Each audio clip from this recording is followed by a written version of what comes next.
Hello again, I am Blunty, very excited by the new Monster Hunter Rise Sunbreak Expansion Pack demo, by the way, that we got yesterday. And hey, do you want to know some hidden secrets and other useful tidbits you might not have even noticed yet? Sure you do. Do you know, for example, there's a secret island on the new map?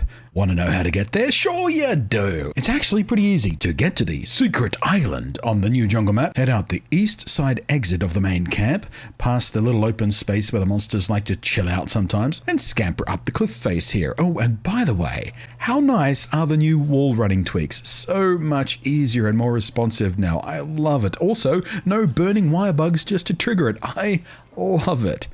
So, at the top, you'll find this little pile of stones. The keen eye will notice some climbable vines through the cracks. That's your hint. Snatch up a big barrel bomb, plonk it down, pop it off, and boom! Tiny secret cave with a couple of item nodes, but also a great wirebug spot. Plant one down and prepare for a takeoff. You'll be chaining 2 more great wirebugs in midair as you hurtle across literally the whole damn map to land at the secret island way off the northwest coast. Now, there's nothing much here in the demo, just some resource nodes, but I'm betting there'll be one of those collectathon lore swords here or something similar when the full game releases, so keep this spot in mind. Zerp along on the Great Wirebug back to the mainland, and you'll be tucked in the northwestern quarter to get on with whatever it was you were doing before. Next up, a sort of secret spot. I mean, it's really easy to see, being the big, huge, giant sawed-off tree smack bang in the middle of the damn map, and the highest point of the whole map, so not that secret. The secret is how to get to the top, though. Getting all the way up there is a bit of a trick, as you can't just wall crawl up the trunk. Instead, it's a little mini platforming and wirebug kind of challenge, not unlike the secret spot at the north end of the existing Frost Islands map in Base Rise. So it'll take a little careful wirebugging, especially if you've got your targeting reticule turned off like I do for the sake of this nice, clean, clutter-free 4K footage for my video here, but yeah, it can be done. Top tip, make use of the wirebug hang to sort of stabilize yourself at the top of the jump so you can land nice and safely on this little mushroom platform thingies. But once you make it to the top, you'll be greeted with, well, again, not much right now. A few resource nodes, but again, I'm betting in the full game there will be a lore sword or something similar up here. Again, much like in Base Rise, where several swords were hidden in tricky-to-land-on spots up trees. Next, not a secret as much as something I've seen a lot of people just not realize yet. But you can actually change out your Silkbind and switch skill options and customize both of your new switch skill swap scrolls. And goddammit, Capcom, why did you name it that? It's so hard to say. For you peeps out there with a lisp or similar speech impediment, oh my god, you have my sympathies on that one. Anyway, if you're like me and say you just want to have both scroll options be exactly the same and perfectly consistent, except for that one conditionally useful Silkbind skill you want to swap to sometimes, so your muscle memory doesn't keep getting jammed up on you, then this is where you can do that. And it should also persevere through the demo reboots too, at least it has for me so far. So even for the demo, you should only need to do this once. Also note, you'll be able to save a number of preset configurations here too, which will be real handy in the full game, where some monsters will just be better fights with more specialized combinations of Silkbinds. I've also seen a few people miss the fact that the devs have plopped some new endemic life species around the old maps.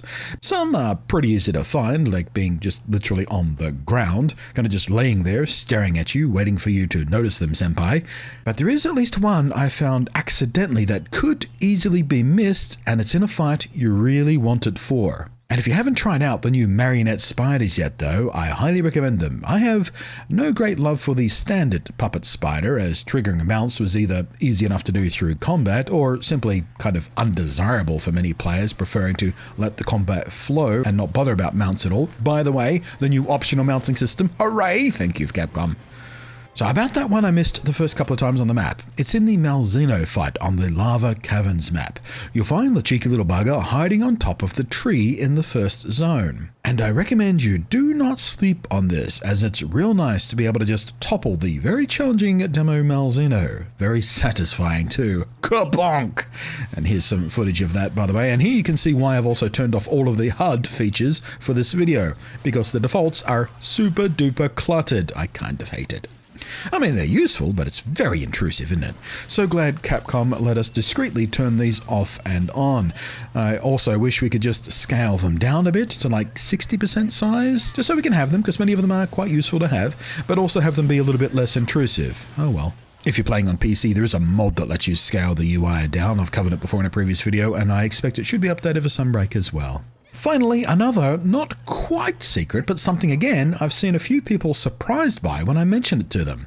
But the demo also has snuck in some new emote gestures, and some old favourites along with them that were sorely missed by hunters coming to Rise from early games and just not having them there anymore.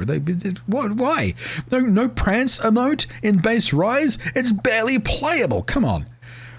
So anyhow, yeah, Prance is back, the classic emote for expressing many, many things. But mostly it's about expressing, God damn it, I love this game. I love this game so much. And for almost the entirety of Base Rise, I've had a habit of ending my hunts by dancing, but the dance I use is a DLC purchase that I had to pay a few bucks for, and I was happy enough to spend it. But it also means that only a few hunters would ever join me in my end of hunt dance, because of course not everyone has the dance. But now, with Prance back, by default, we can all join in on the end of hunt dance parties again. Also returning, the Stomp of Infinite Regrets. Another classic emote, and another one that was sorely missed by its bizarre exclusion in Base Rise. There's a few new salutes and bowing style emotes for showing respect and deference to your fellow hunters, all obviously inspired by the much more kind of medieval European fantasy themes of Sunbreak as opposed to the feudal Japan influence of Base Rise. Much more on theme for Elgato. I especially like the genuflect. Now, genuflect, by the way, is a real word. It means to bend the knee in respect and deference. So, if you get carried in a hunt, do remember this one. Go up to the person who carried you and bend the knee. Show your respect. Flourish is also a really nice style points choice for ending a hunt with. Flashy, but not too flashy. And Spirit Fingers is, well, it's less classic and less sort of on theme, but very welcome all the same. It's quite joyful, and it will alternate directions too if you're using it for photo mode, so keep that in mind. I can see us content creators getting some good mileage out of this one. Like, comment, subscribe, bell, thumb, bend the knee. All of the things. Spirit Fingers. Also, if you haven't been doing this, I tend to like to have my favorite stickers and comments and gestures and emotes and stuff on a little dedicated radial wheel as well, so I don't have to keep going into the chat menu to dig them out at the end of a hunt and things like that. Oh, and speaking of wheels and action bars, one last thing, don't forget, the item box in the demo has some extra items to help you out that aren't in your loadout by default, including some antidotes if you want to take on the Wrathy, some dung bombs if you ever trouble with monsters just sort of getting in the way of your fights, some null berries, some extra traps, and some potion refills if you're having some trouble. And if you're a gunner, of course, lots of spare ammo. So yeah, a couple of secrets for you there, some not so secret but you might have missed it, and some tips for the demo and Sunbreak proper when it releases. Hopefully you found this handy, and hopefully you've interacted with the video in some way so the YouTube robot brain is pleased. But I am Blunty, thank you very much for watching. Thanks as always to the patrons whose above and beyond support is, oh, I just love it. I will genuflect to them. And to you all, happy hunting. Catch you next time.